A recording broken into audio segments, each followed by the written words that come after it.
Jadi saya sebenarnya punya kakak kandung. Oke. Tapi kakak kandung ini harus pergi dari kehidupan kita karena kemiskinan dan sakit. Oh. Dia ada albino.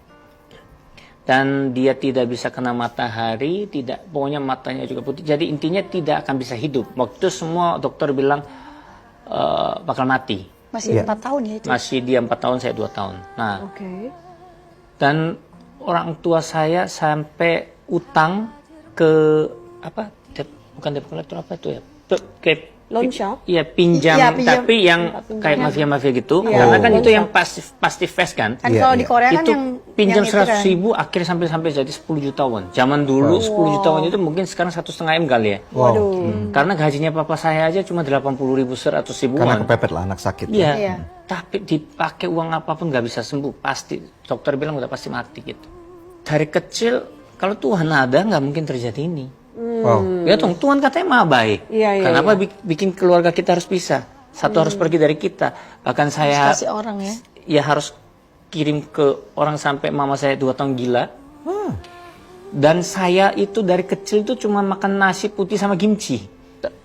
Saya umur 3 tahun papa harus pergi ke Indonesia untuk cari uang. Saya tinggal berdua sama mama di gudang.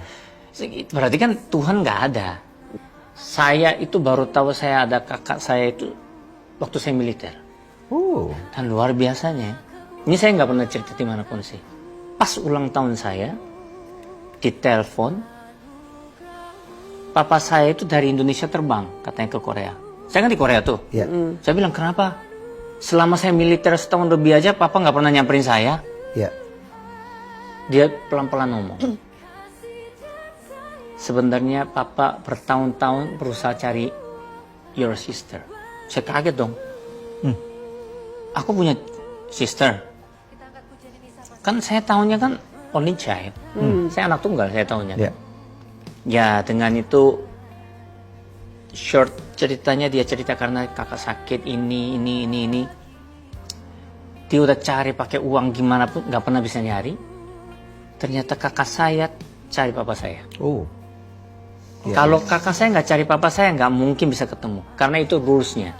Ketika kita udah titipkan ke panti asuhan atau kita mengirim anak kita ke orang lain, itu rulesnya tidak bisa dicari selain anaknya yang nyari.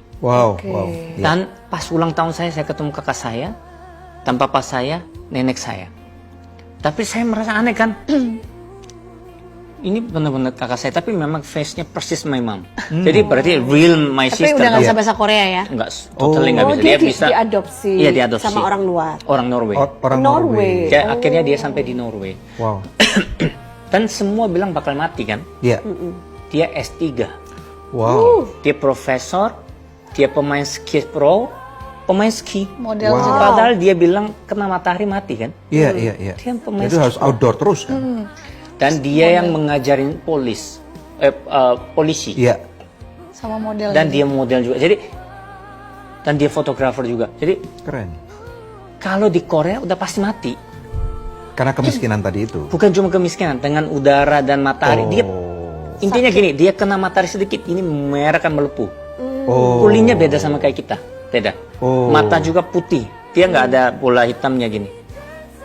Jadi dia itu hampir putih semua. Jadi kalau dia baca itu begini. Jadi albino tapi punya satu karakter penyakit gitu. Jadi ya nggak bakal hidup lah. Intinya ya. Terus gimana dia bisa ski kalau? Nah itu. Kita nggak ngerti ceritanya selama ini, tapi dia bisa diadopsi Norway dan bisa menjadi orang yang hebat sampai sekarang ini dan bisa hidup, dan dia sekarang matahari udah kuat dan dia bisa mencari orang tua saya. Itu kalau bukan mukjizat Tuhan kan nggak mungkin. Nggak mungkin. That's why saya bilang, kenapa Tuhan jahat sama saya, tapi bukan Tuhan jahat. Tuhan mengizinkan itu lewat biar kakak saya hidup. Kalau saat itu kakak saya nggak pergi, pasti meninggal. Dan saya sekarang waktu itu pernah sempat marah sama papa saya. Sejelek-jeleknya, mau mati-matinya, kalau kamu sebagai papa, kamu nggak boleh buang anak. Nggak boleh buang. Saya bilang gitu. Tapi kalau sekarang saya setelah punya anak saya, itu satu-satunya cara dia bisa selamat. Saya lakukan lebih dari 100 kali. Itu saya sadar setelah saya punya anak.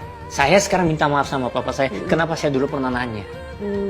Kenapa sebagai papa buang anak? Itu bukan buang anak.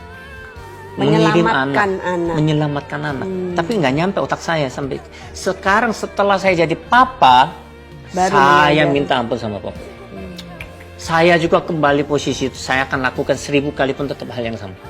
Ya dan buktinya sekarang kita bisa hubungan dengan baik sama kakak saya.